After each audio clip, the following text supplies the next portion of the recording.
Hey all, my name is Tucker Ammons. I am the co-founder of Higher Blue.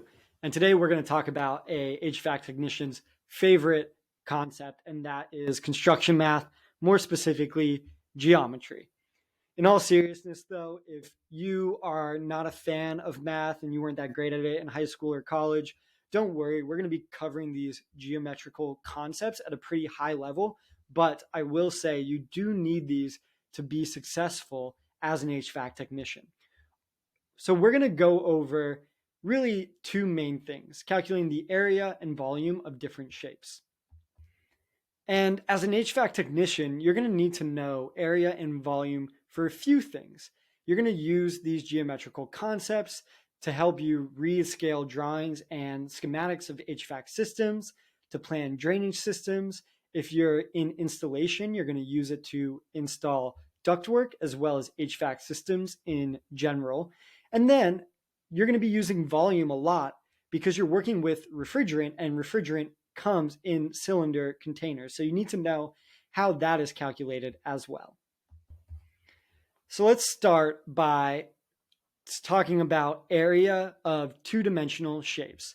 First, we're going to talk about finding the area of squares and rectangles. And the equation for area is pretty straightforward. The area is specifically just the length times the width of the shape. So in a quick back of the napkin example, we're trying to measure the area of a square that is 3 feet in width and 3 feet in length. All you would do here is multiply 3 feet by 3 feet to get 9 feet squared. And we always talk about area in feet squared, inches squared, because it is taken to the power of 2, because you're multiplying feet by feet to get feet squared. Now, the area can be the same even if the shape is different. In this example on this slide, we have a square with a width of 4 units and a length of 4 units. And then we have a rectangle with a width of 8 units and a length of 2 units. So when you're calculating the area for each of these shapes, despite being different, they're going to have the same area, because when you look at the square, length times width, 4 times 4 equals 16 units squared. And for the rectangle, length times width is 2 units times 8 units for 16 units squared as well. Now, calculating the area of a circle is actually going to be slightly different, and in some ways it's a little trickier because we're working with exponents, which is really just squaring a number, and then we're also working with pi. And pi is just a mathematical constant. Don't let the weird symbol fool you. All pi means, and all you're going to need to know, is that pi equals 3.14. So whenever you see that symbol, we're going to use 3.14 for that equation. So the formula for calculating the area of a circle is pi times radius squared. So radius is actually the distance between the end of the circle to the center of the circle. And when you're squaring radius, you're really just multiplying that by itself. So radius times radius. So let's look at an example on the slide. Right now, we're looking at a circle with a radius of 2 centimeters, okay? So what is the area? Well, first we have to take 2 centimeters and square it. So 2 times 2 is 4. And then we multiply that by pi, which is 3.14. So the area of that circle is 12.6 centimeters. So why is calculating the area of a circle different? Well, there are no angles, and that makes the entire shape more unique. And so I want to cover the characteristics of a circle really quickly. First, it's important to note, just like any other shape, the circle is on a plane, and there are, when you draw a perpendicular line, 4 90-degree angles made in that plane for a total of 360 degrees. So an easy example of 360 degrees comes from watching any action sport, whether that be BMX, snowboarding, skiing, skateboarding. When any of those athletes does a jump and turns completely around, so they're facing a plane, and then they spin completely around to face the same plane, they're making a 360-degree turn. Really, all they're doing is just making that circle. There are a few other characteristics of circles that I quickly need to define. before we can move on. First off, I want to talk about the diameter. The diameter is specifically just a line drawn from one end of the circle to the other end of the circle. We already talked about the radius and how that is from one end of the circle to the center of the circle.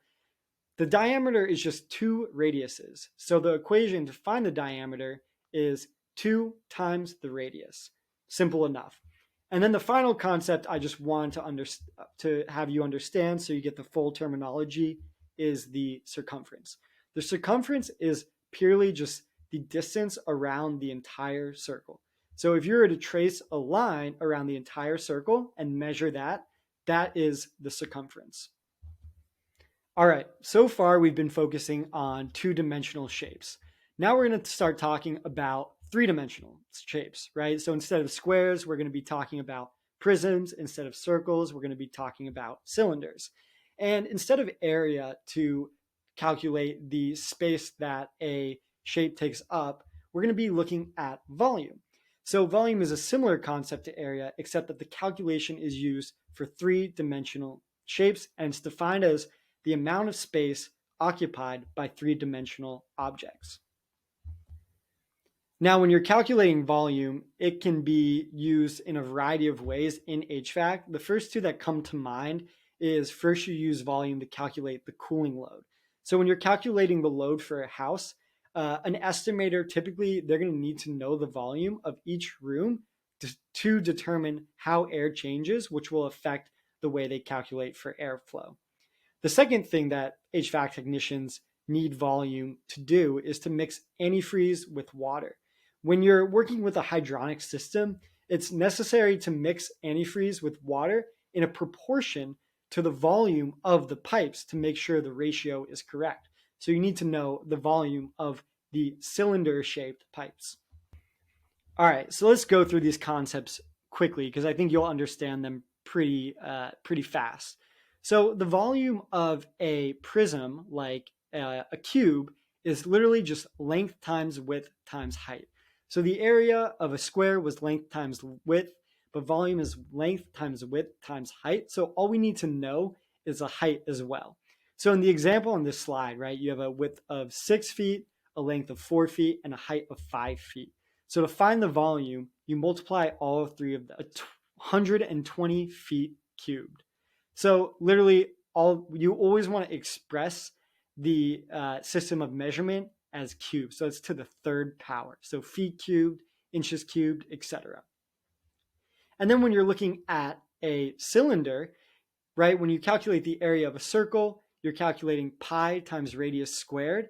Now, all you're going to be doing for a cylinder is you're going to be multiplying the area of a circle times its height, because a cylinder is made of two circular bases and then also has the third dimension, which is height.